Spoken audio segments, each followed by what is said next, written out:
안녕하세요. 미래의 패러다임을 이야기하는 파랑공입니다. 오늘은 3부 셀리즘의 미래에 대하여 이야기할 건데요. 그 전에 2부에서 의식은 허상이라고 설명한 내용을 좀 보충할게요. 의식이 허상이라는 것을 확인하려면 장과 꿈을 살펴보면 알 수 있는데요. 우리는 피곤해가지고 이제 잠을 자게 될때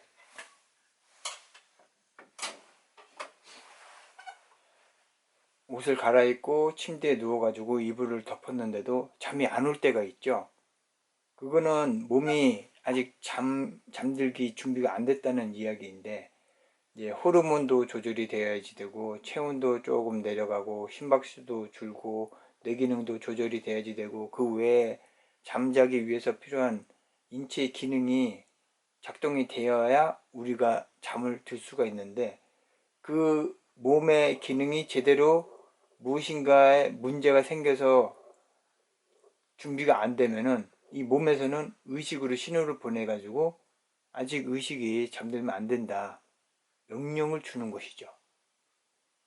그러니까 이걸 보면은 우리의 의식이 몸을 조절하는 것이 아니고 몸에서 신호를 보내가지고 아직은 잠이 들지 않는다, 안 된다, 그런 식으로 통제를 하고 있다고 볼 수가 있는 거예요. 이와 반대로 우리는 운전을 하고 있거나 무슨 강의를 듣거나 할 경우에 졸면은 굉장히 위험하잖아요. 그런데 밥을 먹고 나면은 너무 졸려가지고 쏟아지는 졸음을 참기 힘들 때가 있어요.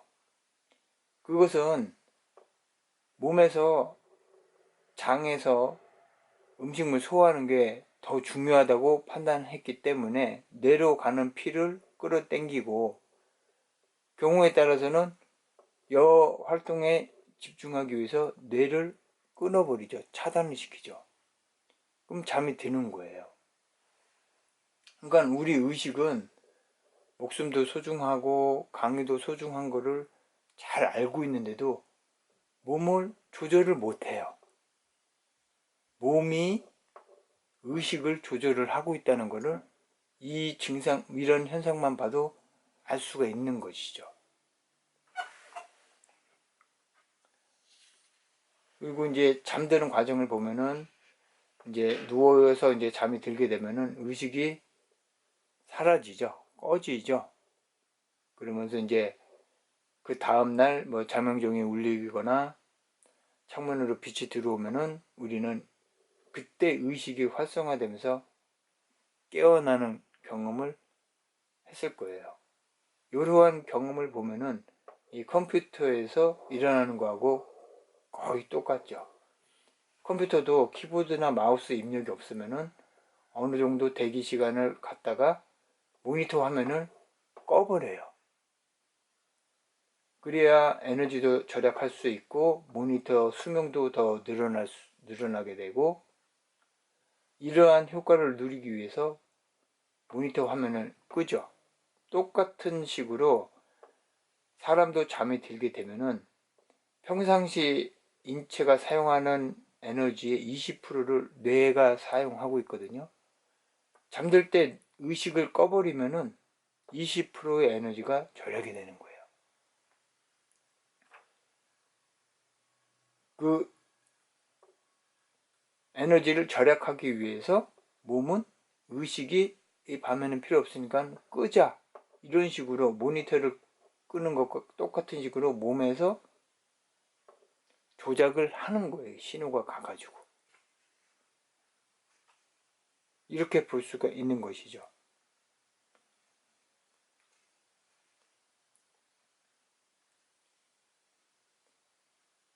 그리고 꿈을 살펴보면은 우리는 이제 잠에서 꿈을 꾸게 되는데 정말 현실하고 비슷한, 이게 현실인지 꿈인지 헷갈릴 정도로 비슷한 꿈을 꾸기도 해요. 그거는 눈으로 어떤 시각 정보가 없고 몸으로 어떤 감각 정보도 거의 없는 상태인데도 우리는 진짜 실제와 같은 꿈을 꿔요. 근데 우리는 그 꿈이 가짜인가라는 걸 분명히 잘 알고 있잖아요. 그게 86억 개의 뇌세포가 연합을 해가지고 만들어내는 연출이라는 거를 잘 알고 있어요. 그러니까 이걸 보면은 거의 현실과 똑같은 꿈을 뇌세포들이 연합하면은 충분히 만들어낼 수 있다는 이야기죠. 그런 능력이, 기능이 있다는 얘기예요. 그렇다면은 낮에 눈으로부터 시각 정보도 들어오고 몸으로부터 감각 정보도 들어오는 상태라면은 우리 의식이 진짜 있는 것처럼 연출하는 거는 더 쉬울 수도 있어요. 뇌세포가 만드는 거는.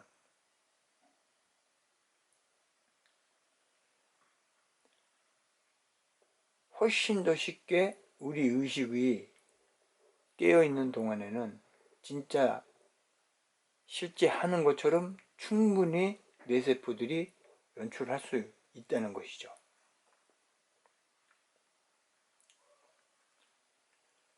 그리고 또 이제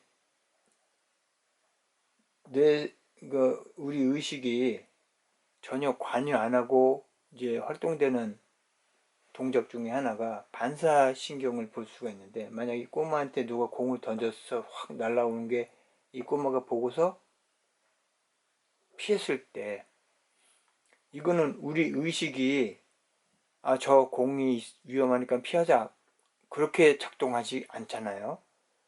공을 보았을 때 반사적으로 몸을 피하게 돼요. 그 원래는 우리는 잘 알고 있죠. 먼저 뇌에서 위험을 판단을 했고 어떻게 움직이자는 동작 계획을 했은 다음에 근육에 지시를 내려가지고 행동을 하게끔 이 뇌세포가 작동을 한 거예요.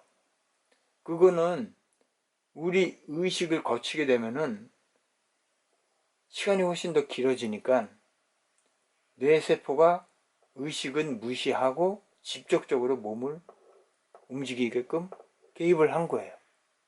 이거를 잘 확인을 해보면은 우리 의식은 우리 몸을 통제하는 주된 주체가 아니고 부속된 기능을 하고 있다는 걸 볼 수가 있어요. 아주 위험하고 긴박한 상황에는 실제로 우리 몸을 이제 제어하는 뇌 기능이 먼저 작업을 하고 그 다음에 의식은 나중에 벌어진 일을 인식하게 되는 거예요. 거기에 이제 어떠한 일이 벌어진 것인가가 나중에 투영이 되는 거예요. 그러니까 의식이 우리 몸을 직접 통제하는 것이 아니라는 것을 알 수가 있는 거예요. 이런 반사신경을 통해서 말이죠. 그리고 또 한 가지, 우리는 태아로 성장을 해가지고 어머니 배에서부터 나온 단계에서도 이 의식이 있다는 것을 우리는 아이의 행동을 잘 살펴보면 알 수가 있죠. 그런데 그 아이의 의식의 수준은 엄마와 자신의 몸이 하나로 연결되어 있다고 생각을 하고 있고, 거울 속에 비친 자신의 모습이 자기인지를 인식을 못해요. 굉장히 하등 동물 수준의 의식을 갖고 있는 건데, 그렇게 해서 아이로 성장을 해가지고 어른이 되면은 판단력도 좋아지고 굉장히 현명한 똑똑한 의식을 갖게 되잖아요. 근데 좀 이상하지 않나요? 한 인간의 정신이 어떻게 이렇게 성장을 할 수가 있는 거죠? 성장을? 영혼이고 정신이라고 하면은 고유한 정체성을, 특징을 갖고 있어야지 되는 것이 아닌가요? 우리는 의식이 왜 이렇게 발달하는지 생리적으로 잘 알고 있어요. 뇌 구조가 더 촘촘해지고 신경이 더 이제 확장되고 연결이 더 치밀해지면서 뇌 기능이 더 좋아진다는 걸 알고 있어요. 그러니까 뇌 기능이 점점 성장해서 좋아지면은 의식의 수준이 높아진다는 게 맞죠. 그렇다면 뇌세포가 점점 기능이 더 잘 구현할 수 있는 능력이 갖추면서 의식을 좀 더 수준 높게 만들고 있다는 것을 우리는 알 수가 있어요. 그러니까 영혼이나 뭐 정신이 고유한 정체성을 갖고 있는 어떠한 대상이 있는 것이 아니라 뇌 기능이 좀 더 좋아지면은 의식도 수준이 높아진다는 것을 알 수가 있는 것이죠. 그리고 우리는 우리 의식이 기억을 원하는 걸 기억하지 않고 이런 식으로 이제 만드는 걸로 생각을 하고 있는데, 이제 간혹은 누구와 이제 중요한 약속을 한다던가 아니면 어떤 중요한 거를 기억을 해야지 될 때, 근데 얼마 지나서 그거를 까먹는 경우가 종종 있어요. 막 생각을 하려고 해도 잘 생각이 안 나는 경우가. 우리 의식은 분명히 이건 굉장히 중요한 일이기 때문에 꼭 기억을 해야 된다고 생각을 하고 있어도 이상하게 까먹는 경우가 생겨요. 그것을 보면은 우리는 의식이 기억을 관장한다고 생각하지만 사실은 기억을 관장하는 뇌 세포는 따로 있고, 여기에서 외부에서 들어온 정보를 판단을 해가지고 기억을 하거나 말거나를 결정한다는 걸로 볼 수가 있는 거예요. 경우에 따라서는 어떠한 기억은 빨리 잊어버려야 우리한테 도움이 되고 좋은데, 너무 고통스러운 기억도 어쩔 때는 우리 의지와 상관없이 계속 떠오를 때가 있어요. 굉장히 고통스럽게. 그것 또한 기억을 관장하는 뇌세포들이 그 기억은 필요하다고 저장을 해 두고 있기 때문에 간혹 가다가 그게 의식 공간에 흘러 들어가면은 생각이 떠오르게 되는 것이죠. 우리 의식이 기억을 관장하는 것이 아니라는 것을 이런 현상을 보고서 추정할 수가 있어요. 그리고 기억 상실증이나 치매의 경우에도 이제 이런 환자들 경우에 우리는 그 예전의 과거의 인물과 동일한 인물인지 전혀 같은 공통성을 찾을 수 없을 정도로 완전히 다른 사람을 보기도 해요.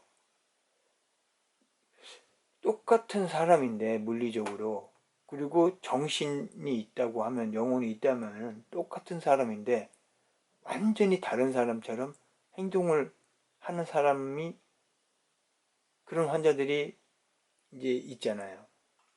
이것을 보면은 의식이 어떠한 연속적인 정체성을 갖는 것이 아니고, 만약에 아침에 일어나 가지고 깨어났다 그럼 의식이 어떤 식으로 작동하느냐를 추정할 수 있냐면은, 의식은 아침에 깨어나면은 단기 기억이든 장기 기억이든 기억되어 있는 저장 내용을 끌어와 가지고 활동을 개시를 해요. 그런데 만약에 단기 기억에 문제가 생겼다, 장기 기억만 온전하다, 그럼 이 사람은 어제 일어났던 기억을 못하고 다시 여기로 돌아가는 거예요. 그러니까 의식이 연속성이 없고 기억을 통해 가지고 연속성이 있는 것처럼 행동을 할 뿐이라는 거죠. 그러니까 이거는 어떠한 연속적인 주체가 있는 것이 아니고 일시적으로 활성화되면서 기억을 끌어와 가지고 실제 하는 것처럼 연출이 되고 있는 공간이라는 얘기가 되는 거예요. 이렇게 의식이 연출되는 공간이 있게 되면 생명체는 굉장히 생존에 유리한 부분이 많아집니다. 일단 뇌에서는 정말 많은 복잡한 일이 벌어지는데 이거를 어느 정도는 우리가 파악을 해야지 되고, 근데 파악하기에는 너무 방대한 게 벌어지기 때문에 적당한 수준에서, 모니터 수준에서 간단하게 파악하기 좋은 어떠한 정보만을 추출해 가지고 가공할 필요가 있는데, 그게 의식 공간에서 이루어지면 굉장히 단순하게 우리는 빨리 파악을 할 수 있게 되죠. 그리고 우리는 체세포가 60쪽이나 되는데 각 세포마다 이제 반응하는 것이 이제 다 달리 나타날 수가 있을 거예요. 만약에 이제 옷을 입고 있는데 좀 덥다, 이렇게 몸에서는 그렇게 느낄 수도 있고, 그런데 뇌에서 기억은 근데 이때 벗으니까는 갑자기 추워져서 감기가 걸리더라. 그러니까 서로 이제 각 부위별로 이제 정보라던가 접근할 수 있는 어떤 저장된 내용이 다르기 때문에 또 외부에서 오는 정보에 대해서 대응하는 게 차이가 질 수 있는데, 이런 갈등이나 이견을 의식 공간에서 어느 정도 받아들여 가지고 조율을 할 수가 있어요. 이런 식으로 해 가지고 거대한 60조개의 체세포로 이루어진 거대한 몸을 하나로 통일되게 움직이게 할 수 있는 게 어느 정도 의식이라는 이런 이제 공간이 있어 가지고 의식이 활성화되기 때문에 가능한 것이고, 이렇게 하게 되면은 굉장히 생존에 유리한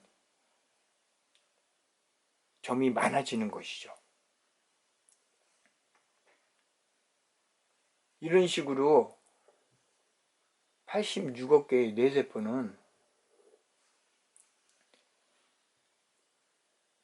연합을 해가지고 사람의 하나의 몸을 관장을 하고 있는 거예요. 의식이 있어가지고 이 의식이 우리 몸을 이렇게 관장하는 것이 아니고, 뇌세포 전체가, 그리고 뇌세포뿐 아니고 우리 몸 전체가 이런 식으로 기능을 나누어 가지고 관장을 하고 있는 것이죠. 그러니까 이것을 잘 살펴보면은 이 조그만 하나의 세포가 분열을 통해 가지고 다양한 형태의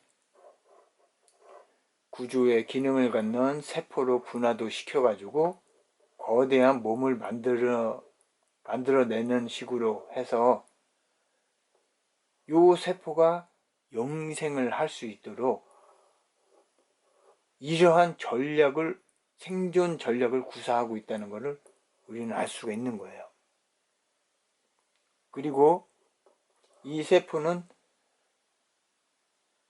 또 인간 하나만 이렇게 만든 것이 아니고 손자도 있고 이웃도 있고 아주 수많은 생명체를, 집단을 형성을 해가지고 이 세포가 영생을 할 수 있도록 또 만들고 있고, 그 인간 집단은 또 자연의 집단과 공생을 하면서 생존을 영생하게 이끌어가는 전략을 쓰고 있다는 것을 알 수가 있어요.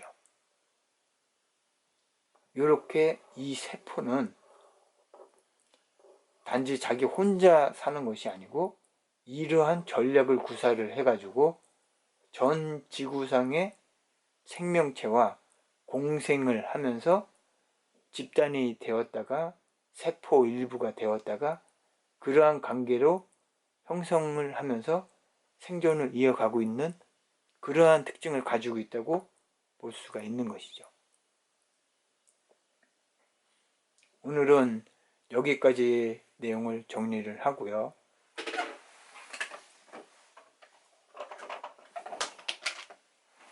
다음에는 4부의 셀리즘의 미래는 어떤 식으로 우리한테 다가올지 그거에 대해서 마무리 얘기를 해야지 될 것 같습니다. 그러면 안녕히 계시고요. 다음에 뵐게요.